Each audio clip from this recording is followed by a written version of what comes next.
আইয়ুতরাকু, আমি তাদেরকে ছেড়ে দেব, ওয়াহুম লা ইফতানুন, তাদেরকে কি পরীক্ষা করে দেখা হবে না যে তারা তাদের ঈমানের দাবিতে সত্যবাদী নাকি মিথ্যু? সময় এসেছে নিজের ঈমানকে যাচাই করা। আমরা ঈমানের দাবিতে সত্যবাদী নাকি মিথ্যাবাদী সেটা আমরা নিজেরাই নিজেদের ঈমানের দিকে তাকালে বুঝতে পারবো। আল্লাহ সুবহানাহু ওয়া তাআলা আমাদের নিয়ামত দিয়েছেন এই দ্বীন ইসলাম দিয়ে। এটা কি আমাদের উপরে বড় ধরনের অনুগ্রহ না? অনেকে মনে হয় বেজার আমার কথা, এই জন্য মুখ খুলছেন না। আল্লাহ রাব্বুল আলামিন আমাদেরকে যে ইসলাম দিয়ে আমাদেরকে ধন্য করেছেন, এজন্য ধন্য কি আমরা হয়েছি নাকি আল্লাহ হয়েছেন? আমরা নিজেরা ধন্য হয়েছি। নিয়ামত পেয়েছি আমরা, এজন্য সেই নিয়ামতের সদ্ব্যবহার করতে হবে কাদের? আমাদের। বুঝতে হবে আপনাকে কেন সৃষ্টি করা হয়েছে, আমাকে কেন সৃষ্টি করা হয়েছে। একটা ব্যাঙেরও জীবন আছে, সে বাঁচে, জন্ম নেয়, খাবার গ্রহণ করে, আবার মরে যায়, ওই ব্যাঙের কোনো হিসাব নাই। একটা সাপেরও প্রাণ আছে, সেই সাপ বাঁচে, বাঁচার জন্য লড়াই করে, সংগ্রাম করে, খাদ্য আহার করে, এরপরে সে মারা যায়, তার আর কোনো হিসাব নাই, মৃত্যুর পরবর্তী আর কোনো জীবন নাই। প্রিয় ভাইরা, আমরা কি একটা সাপ, একটা ব্যাঙের মতো, একটা পোকামাকড়ের মতো? না, আমাদের এই জীবন শেষ জীবন নয়। এই জীবনের পরে যে অনন্ত আদিকালের জন্য যে জীবন রয়েছে, সেই জীবনের জন্য আমাদেরকে প্রিপারেশন নিতে হবে। সেই জীবনে আমরা কিভাবে কাটাবো, কোন জায়গায় কাটাবো, জান্নাতে যেতে চাই নাকি জাহান্নামে যেতে চাই, সেটা আমাকে ডিসাইড করতে হবে আজকে এবং এই মুহূর্তে। আল্লাহ সুবহানাহু ওয়া তাআলা জান্নাত এবং জাহান্নাম সৃষ্টি করেছেন। আমরা কি সেই জান্নাতে যেতে চাই? কারা কারা যেতে চাই বলেন আল্লাহু আকবার।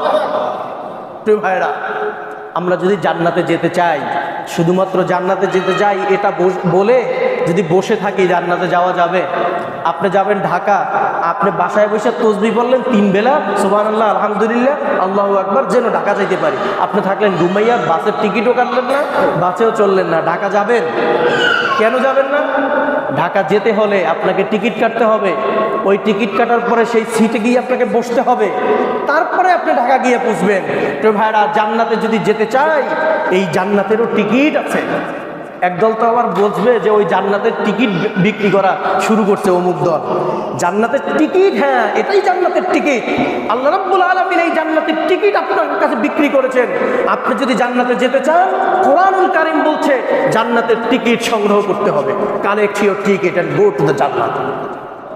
আপনি যদি আপনার জান্নাতের টিকিট কালেক্ট না করেন, গ্রহণ না করেন, তাহলে কি আপনাকে জান্নাতের বাসে উঠতে পারবেন?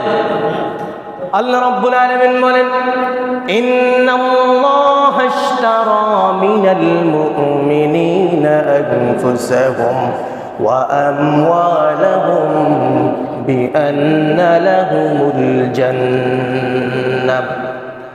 আল্লাহ রাব্বুল আলামিন বলেন, ইন্নাল্লাহা ইশতারা, নিশ্চয়ই আল্লাহ রাব্বুল আলামিন ক্রয় করে নিয়েছেন, ইন্নাল্লাহা ইশতারা মিনাল মুমিনিন, যারা মুমিন, তার ঈমানদার যারা মুমিন নিজেদেরকে দাবি করে, তাদের থেকে আনফুসাহুম, তাদের জান কিনে নিয়েছেন, ওয়া আমওয়ালাহুম, তাদের সম্পদ সম্পত্তি সব কিছু ক্রয় করে নিয়েছেন, বিআমওয়াল।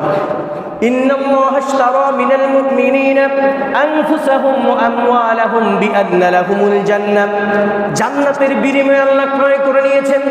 যদি কোনো মুমিন, যদি কোনো মুসলিম জান্নাতে যেতে চায়, জান্নাতি হতে চায়, তাহলে আল্লাহ রাব্বুল আলামিনের কাছে তার জান এবং মাল বিক্রয় করে দিয়ে জান্নাতের টিকিট সংগ্রহ করে জান্নাতের দিকে রওনা হতে হবে।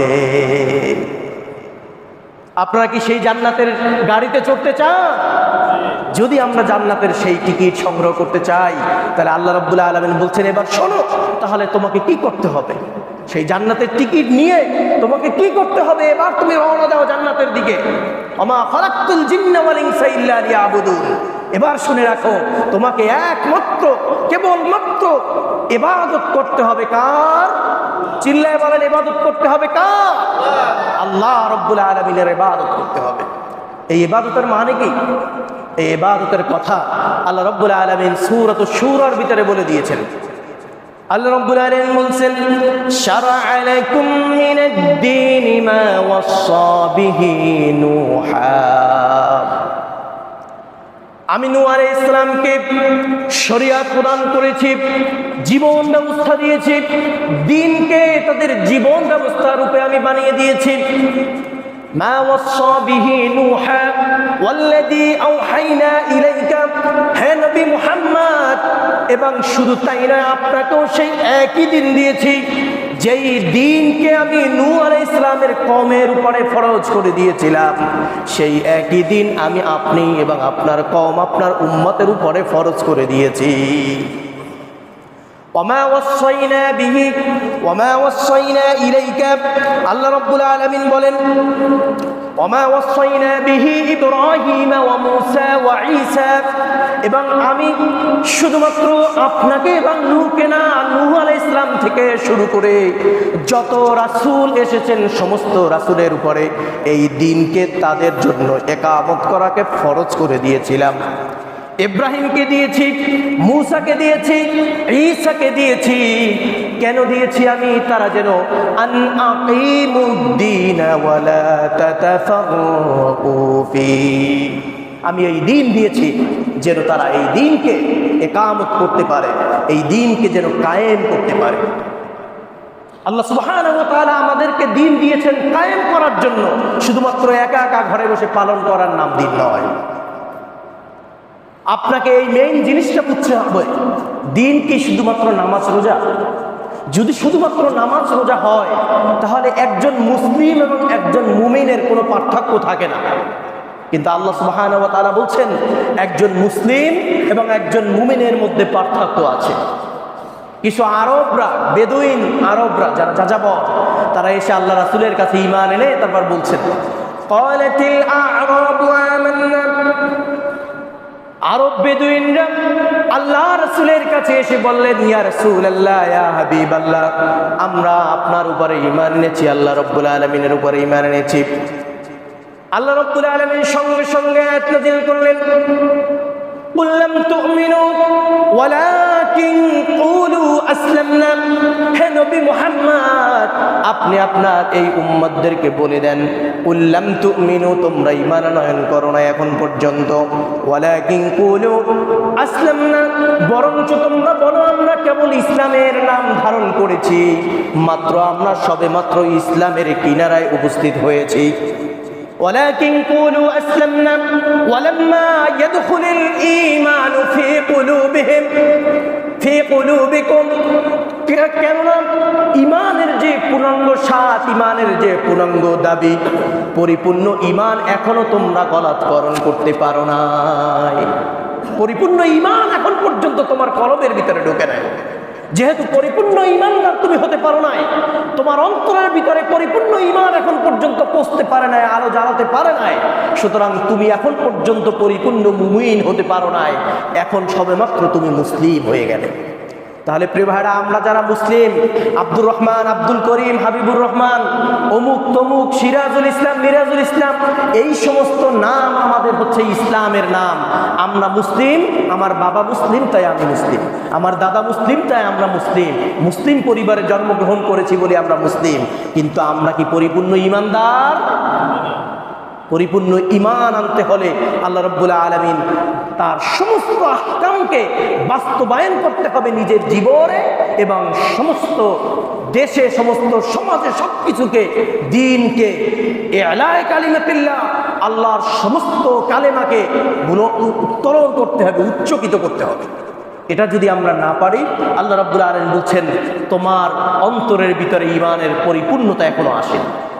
তাহলে আমরা যারা এখনো নিজেরা মুসলিম দাবি করছি, 5 ওয়াক্ত নামাজ আদায় করলেই মনে করি আমরা মুসলিম, বাস আমাদের কাজ শেষ, এটা কি শেষ হয়ে গেল? না। একটা ঘড়ি আমার কাছে একটু দিলে ভালো হয়, এখানে এই ঘড়িটা মনে হয় সমস্যা আছে। ঘড়ি, প্রিয় ভাইরা, জাযাকাল্লাহ খাইর। প্রিয় ভাইরা, সময় খুবই সংক্ষিপ্ত। আমি আপনাদের কাছে বলতে চাচ্ছি, আল্লাহ সুবহানাহু ওয়া তাআলা আমাদেরকে যে দ্বীন দিয়েছেন সেই দ্বীনকে কায়েম করার জন্য দিয়েছেন। সেই দ্বীনকে কিভাবে কায়েম করব? সেই দ্বীনকে কায়েম করার অর্থ হচ্ছে আল্লাহর যে সমস্ত হুকুম আহকাম আছে, সমস্ত কোরআনুল কারীমের সমস্ত হুকুম আহকামকে বাস্তবায়ন করতে হবে। সেই সমস্ত হুকুম আহকাম কি আমাদের সমাজে বাস্তবায়ন আছে? আছে? অনেকে কথা বলেন না, সন্দেহের ভিতরে আছেন, মনে করছেন নামাজ তো হয় 5 ওয়াক্ত, আজান হয়, রমজানের রোজাও রাখি, তাহলে বাস্তবায়ন আবার নাই কেমনে? প্রিয় ভাইরা, আল্লাহ রাব্বুল আলামিন এই কোরআনের ভিতরে 500টা আদেশ দিয়েছেন, 500টা নিষেধ করেছেন, অসংখ্য আহকাম দিয়েছেন। সমস্ত হুকুম আহকাম কি আমাদের দেশে, আমাদের সমাজে, আমাদের আদালতে, আমাদের সুপ্রিম কোর্টে, আমাদের সংসদ পর্যন্ত কি এই কোরআনের আলো দ্বারা আলোকিত হয়েছে? তাহলে কি আমাদের এই কোরআনকে কি আমরা প্রতিষ্ঠা করতে পেরেছি? না। যদি না পারি, আল্লাহ রাব্বুল আলামিন বলছেন যে তাদের অধিকাংশই মুমিন না। যারা মুমিন দাবি করে তাদের অধিকাংশই মুমিন না। ভাইরা, যদি আমাদেরকে মুমিন হতে হয়, ইমানদার হতে হয়, আল্লাহ রাব্বুল আলামিনের সমস্ত আহকামকে বাস্তবায়ন করতে হবে। আল্লাহ রাব্বুল আলামিন বলছেন, আফাতুমিনুনা বিবাদিল কিতাবি ওয়া তাকফুরুনা বিবাদ। তোমরা কি ভেবেছো কোরআনের কিছু অংশকে তোমরা গ্রহণ করবা আর কিছু অংশকে তোমরা অস্বীকার করবা, বাদ দিয়ে দেবা, আর তোমরা কি ইমানদার হিসাবে থেকে জান্নাতে যেতে চাও? আল্লাহ রাব্বুল আলামিন বলছেন, তোমার জাযা এই অস্বীকার, এক আয়াতকে স্বীকার করে নাও আর এক আয়াতকে অস্বীকার করে নাও, এটার প্রতিদান কেবলমাত্র আমার জাহান্নাম ছাড়া অন্য কিছুই না। কিভাবে আমরা এটা করেছি প্রমাণ দেখেন। আল্লাহ রাব্বুল আলামিন আমাদের সমস্ত জিন্দেগিকে কোরআনের আইন দ্বারা শাসন করতে বলছেন। আমরা আমাদের পারিবারিক জীবন, ব্যক্তিগত জীবন, অর্থনৈতিক জীবন, রাজনৈতিক জীবন, দেশীয় আন্তর্জাতিক সমস্ত জীবনকে কি আমরা কোরআনের এই ছাঁচে ঢেলে সাজাতে পেরেছি? না। না বলতে হবে, হয় বলতে হবে, যেটা বলেন বলতে হবে। চুপ করে থাকা মানে দোদুল্যমান অবস্থা, বুঝছেন তো? চুপ করে থাকা যাবে না। আমি আর অল্প একটু সময় নেব। প্রিয় ভাইরা, এই কোরআন আমাদের মাঝে যে হুকুমগুলো দিয়েছেন, এই হুকুমগুলো কি আমাদের সমাজে কায়েম আছে? আল্লাহ বলছেন, ওয়াসসারিকাতু ওয়াসসারিকাতু ফাক্তু আইদিয়াহুমা, যে চোর এবং চোরনি তার হাতকে কেটে দাও, এটা হচ্ছে তার জাযা, তার শাস্তি। এই হুকুম কি কোরআনের আইন কি বলবৎ আছে? আছে? কোন দেশে আছে বলেন? কোন এলাকায় আছে? নাই। আমাদের দায়িত্ব তো আমাদের দেশ নিয়ে। এটা কি আমাদের সমাজে আছে? এটা কি আমার কথা? এই আইন কি আমার কথা? কোন দলের কথা? আল্লাহর কথা। যদি কেউ অস্বীকার করে তার ঈমান থাকবে না। আপনি মসজিদে আসছেন মানে এই কোরআনকে মেনে আসছেন। এই কোরআনের এই আয়াতকে যদি আপনি অস্বীকার করেন, এই মসজিদে আসার ক্ষমতা আপনার নেই। মসজিদে আসছেন তো আল্লাহর সমস্ত হুকুমকে আপনার মেনে আসতে হবে। আল্লাহর হুকুমের সামনে আপনাকে সারেন্ডার করতে হবে, আপনার সমস্ত উইলকে সাবমিশন করতে হবে। ভাইরা, আল্লাহ বলছেন, যদি কেউ জেনা করে, ব্যভিচার করে, তাদেরকে তোমরা 100 করে বিত্রাঘাত দাও যদি অবিবাহিত হয়, আর যদি বিবাহিত হয় তাদেরকে পাথর দিয়ে আঘাত করে তাদেরকে শেষ করে দাও। বাংলাদেশে যদি কেউ জেনা ব্যভিচার করে তাদেরকে কি করা হয়? এটা দেওয়া হয়? তাদেরকে সালিশ মানাইয়ে বিবাহ দিয়ে দেওয়া হয়, তাই না? আর কিছু টাকা ইনকাম করে ওই জায়গা থেকে একটু মোরল যারা আছে এরা। ভাইরা, এই যে কোরআনের আহকামগুলো, আইনগুলো, এই আইনগুলো কি কোরআনের আইন না? আল্লাহ রাব্বুল আলামিন, এবার আমি আর 2 মিনিট যদি নিই, আপনাদের সমস্যা আছে? প্রিয় ভাইরা, আমি মদিনায় থাকি, মদিনা বিশ্ববিদ্যালয়ে পড়াশোনা করি। আপনাদের মাঝে এসেছি মাত্র এই সপ্তাহটাই আমি আছি, সামনে আর ইচ্ছা করলেও কথা বলার সুযোগ নাই। এজন্য আর 2-3 মিনিট নিয়ে আপনাদের কাছে করজোর করে অনুরোধ করছি, ক্ষমা সুন্দর দৃষ্টিতে দেখবেন। একটা ফিনিশিংয়ে যাই। আল্লাহ সুবহানাহু ওয়া তাআলা এই কোরআনুল কারিমে বলছেন যে এই জমিনের মালিককে আল্লাহ। এখন অস্বীকার করে অনেকে, বলছে এই জমিনের হর্তাকর্তা আমরা। কিন্তু যখন তোমরা মরবা, আল্লাহ রাব্বুল আলামিন ডাক দিয়ে বলবেন, লিমানিল মুলকুল ইয়াউম, আজকের দিনের রাজত্ব, প্রভুত্ব, ক্ষমতা কার? আওয়াজ আসবে লিল্লাহিল ওয়াহিদিল কাহ্হার। আজকের দিনের একমাত্র অথরিটি, একমাত্র ক্ষমতার মালিক হচ্ছেন আল্লাহ। এরপরে আল্লাহ দুনিয়াকে তার হাতের মুঠায় ভাঁজ করে নিয়ে এসে বলবেন, আইনাল জাব্বারুন আইনাল মুতাকাব্বিরুন, ও দুনিয়ার অহংকারী নেতারা, ও দুনিয়ার অহংকারী সরকারেরা, তোমরা আজকে কোথায়? যারা দাবি করেছো তোমরা তোমাদের নিজের দেশের আইন তোমরা নিজেরা বানিয়ে নিজেদের মানুষদেরকে চালাবা, আজকে তোমরা কোথায়? সেই দিন তো আশা লাগবে না, এমনি মানুষের জাগরণের কারণে 16 বছর পর পালায়ে গেছে। আর তখন যখন আল্লাহ ধরবেন তখন কোথায় পালাবে ভাই? পালাতে পারবে? আল্লাহ রাব্বুল আলামিন সেদিন ডাক দিয়ে যেভাবে বলবেন যে আজকের জমিনের মালিক আল্লাহ, সেই আজকের জমিনের মালিক বর্তমানে কি আল্লাহ না? এই ভান্ডারিয়ার জমিনের মালিক কে? এই পিরিজপুরের জমিনের মালিক কে? চিল্লায় বলেন, এই বাংলাদেশের জমিনের মালিক কে? আল্লাহ রাব্বুল আলামিন বলছেন ইনিল হুকমু ইল্লা লিল্লাহ।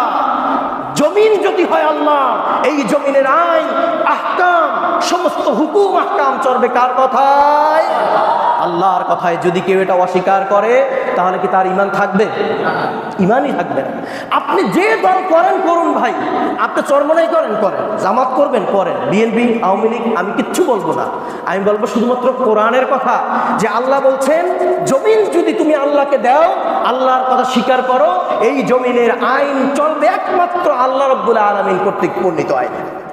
এটার জন্য যদি কেউ মনে তামান্না না রাখে, মনে যদি বাসনা না রাখে যে এই দেশ এই সমাজ আল্লাহর আইন দ্বারা চলুক, আল্লাহ রাব্বুল আলামিন বলছেন ওমান ইয়াবতাগি গায়রাল ইসলামি দীনান ফালান ইউকবাল মিনহু।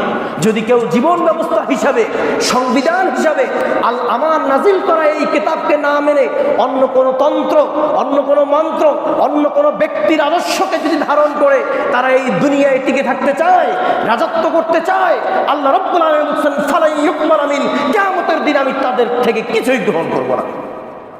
আপনি কি সেদিন আল্লাহকে ঘুষ দেবেন? আল্লাহকে ঘুষ দিতে পারবেন? আপনার ক্ষমতা ছিল, আপনি দেশের হাজার হাজার কোটি কোটি টাকা চুরি করতে পারছেন, এরপর একজন স্যারকে আপনি দিয়ে ঘুষ দিয়ে আপনি কাজ আনতে পারছেন, টেন্ডার আনতে পারছেন, কিন্তু কিয়ামতের দিন সেটা কি সম্ভব? সম্ভব না। প্রিয় ভাইরা, সময় শেষ, আমি আর আপনাদের সামনে নতুন কোনো কথা বলবো না, একটা মাত্র কথা রাখবো। সেই কথাটা হচ্ছে, প্রিয় ভাইরা, আল্লাহ রাব্বুল আলামিন বলছেন যে তোমরা ইন্নাদ-দীনা ইনদাল্লাহিল ইসলাম, জীবন ব্যবস্থা হিসাবে তোমার জীবনের সম্পূর্ণ জীবন, তোমার জীবনের ব্যক্তিগত জীবন, পারিবারিক জীবন, সামাজিক জীবন, রাষ্ট্রীয় জীবন, রাজনৈতিক জীবন, আন্তর্জাতিক অঙ্গন, সব কিছু একমাত্র আমার এই কোরআনের আইন দ্বারা চলবে। যদি তুমি এটি স্বীকার করো তাহলে তুমি মুমিন, আর যদি তুমি স্বীকার না করো তুমি মুমিন না, তুমি মাত্র নামের মুসলিম। কিয়ামতের দিন তোমাকে ছেড়ে দেওয়া হবে না। ওহুম লা ইফতানুন, তাদেরকে কি পরীক্ষা নিরীক্ষা যাচাই বাছাই না করে, জাস্টিফাই না করে আমি এক কদম পর্যন্ত পা বাড়ানোর অনুমতি তাদেরকে দেব না। সেই পর্যন্ত আপনারা অপেক্ষায় থাকেন, আমরা আমাদের প্রিপারেশন সেই পর্যন্ত নেব, আমরা যেন আমাদের এই কোরআনকে নিজের জীবন, দেশ, সমাজ, রাষ্ট্র, সমস্ত স্থানে যেন সেই কোরআনের আলোকে, আইন দ্বারা আলোকিত করতে পারি। আল্লাহ রাব্বুল আলামিনের কাছে ফরিয়াদ জানাই, বলেন আমিন। ওয়া মা তাওফীক ইল্লা বিল্লাহ। আসসালামু আলাইকুম ওয়া রাহমাতুল্লাহি ওয়া বারাকাতুহু।